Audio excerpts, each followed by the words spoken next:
चैत्र शुद्ध त्रयोदशी इसवी सन पूर्व 599 या दिवशी श्री महावीर भगवान यांचा जन्म झालेला आहे।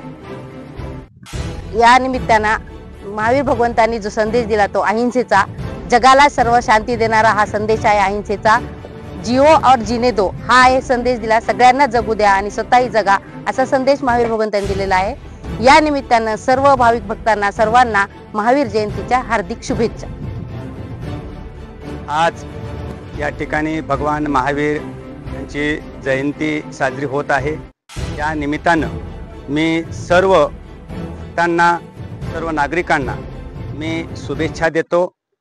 आज भगवान महावीरांचा जन्म बिहार राज्यामध्ये वैशाली या तालुक्यात कुंडग्राम या ठिकाणी झाला। त्यांचे वडील हे कुंडग्रामचे प्रमुख होते, राज्यकर्ते होते, पण त्यांचं मन त्या ठिकाणी रमलं नाही। त्यांनी 3ऱ्या वर्षी संन्यास घेतला आणि 12 वर्षे कठोर तपश्चर्या केल्यानंतर त्यांना ज्ञानप्राप्ती झाली आणि तिथून त्या ठिकाणी महावीर तयार झाले, जन्माला आले, निर्माण झाले। खरं तर आपल्या कंधार शहर हे एक ऐतिहासिक स्थळ आहे। या कंधार शहरामध्ये पुरातन किल्ला आहे, दर्गा आहे, महावीर जैन मंदिर आहेत, या ठिकाणी चरणमुनी महाराजांचं समाधी आहे। हे सर्व ऐतिहासिक स्थळ, सर्व धर्मांचे स्थळ, खरं तर या ठिकाणच्या राज्यकर्त्यांनी याकडे लक्ष दिलं आणि या सर्व ऐतिहासिक स्थळांचा विकास करण्यासाठी त्यांनी प्रयत्न केला।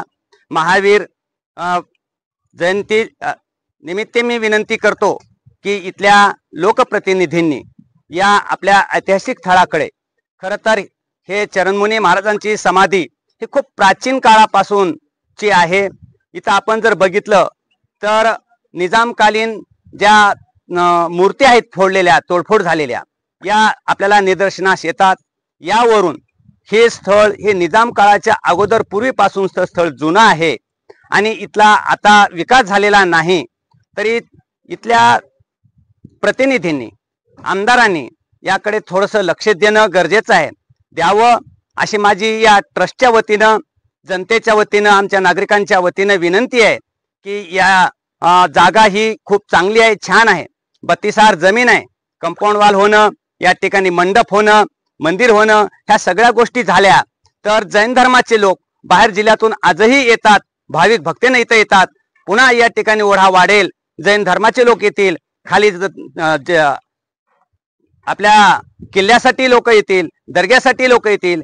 ज्यावेळेस हे सर्व धर्माचे लोक या ठिकाणी एक ऐतिहासिक स्थळ म्हणून या ठिकाणी येतील, त्यावेळेस नक्कीच इथं रोजगार देखील उपलब्ध होईल आणि आपल्या या तालुक्याचं नाव कुठंतरी आपल्या राज्यामध्ये एका पटलावर येईल। त्यासाठी या ठिकाणी लक्ष देणं खूप गरजेचं आहे असं मी या निमित्तानं विनंती करतो आणि या ठिकाणी थांबतो।